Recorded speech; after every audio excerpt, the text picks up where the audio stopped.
Who will finish higher, Manchester United or Chelsea?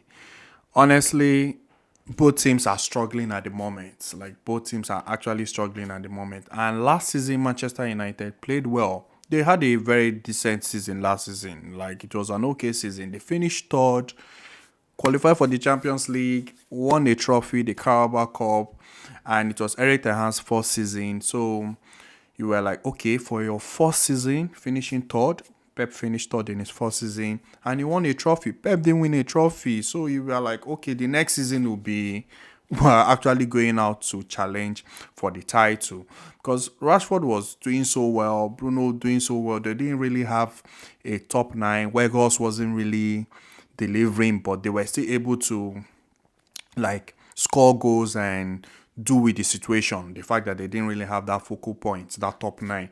For Chelsea, Chelsea were like there was so many things going wrong with Chelsea.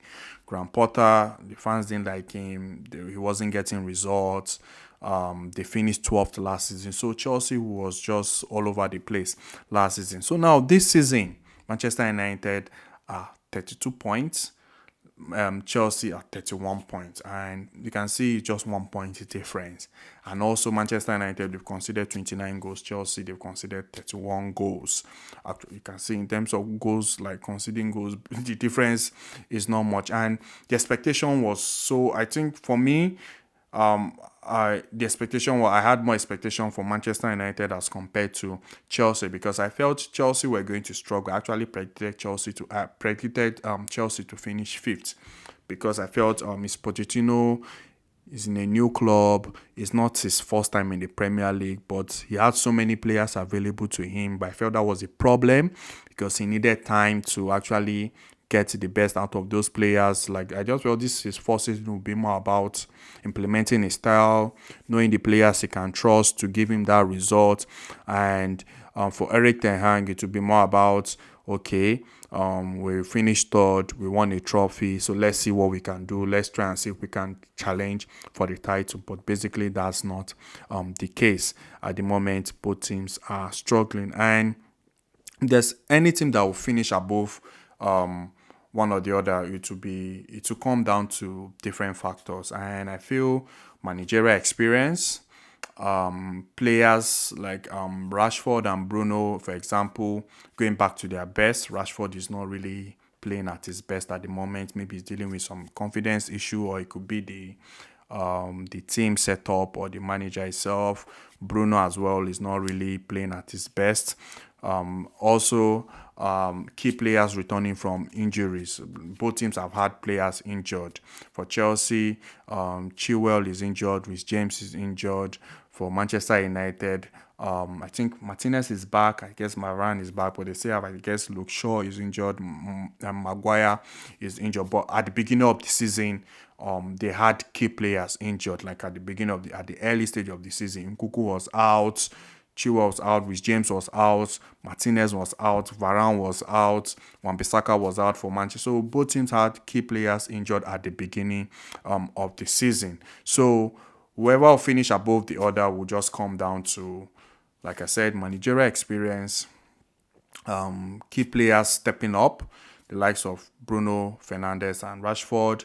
For Chelsea, if Cole Palmer can continue to keep delivering, he has been that difference for them. Honestly, if Kopama was in Chelsea, sometimes I ask where would Chelsea be if Kopama wasn't in that team? If we didn't sell him to Chelsea, where would Chelsea be if he wasn't in that team? Because he has really tried for them. He's having a very good season, and him and Gallagher as well. Like you can say both of those guys. Like basically what Bruno and Rashford were doing for Manchester United last season is what Kopama and Gallagher they are doing for Chelsea. They are the two guys like that is carrying the team at the moment. For Manchester United, you can't really see who is carrying the team per se.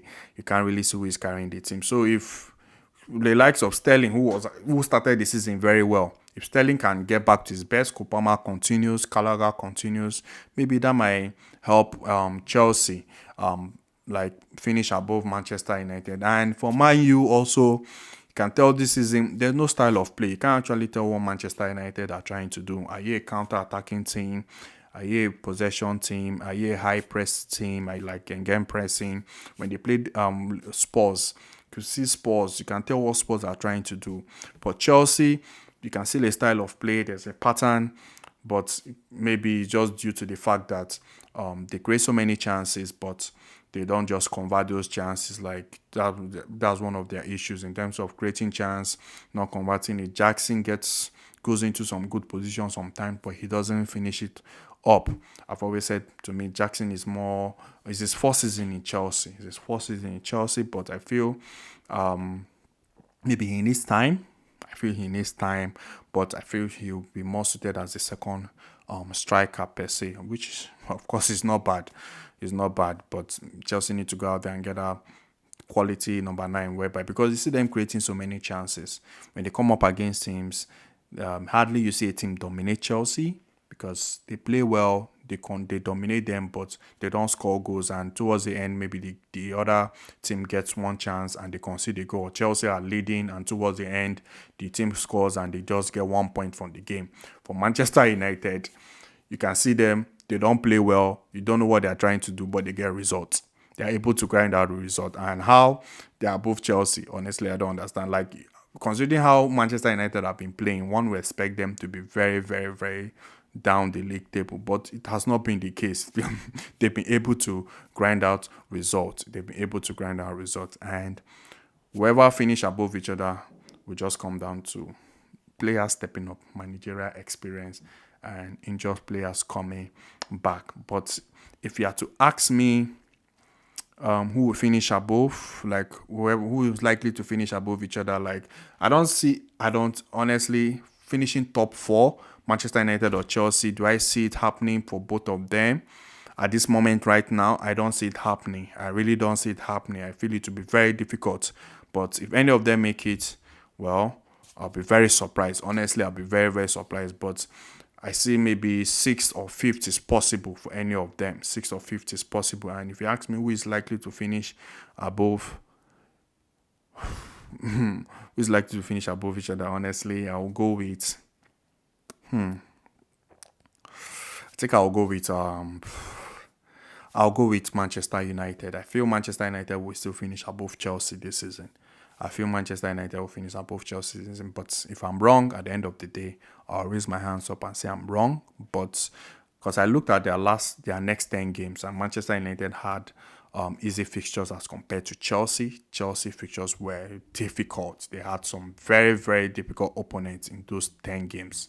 Very tough games Chelsea have. Their next 10 games are very difficult as compared to Manchester United.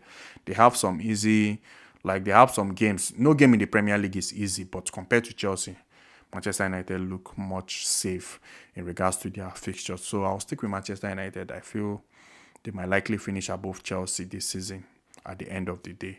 Like I said, if I'm wrong, I'll raise my hands up and come back here and say I'm wrong, guys. And that's it for me, guys. Let me know in the comment section what you think, and I'll see you guys in my next video. Thank you very much.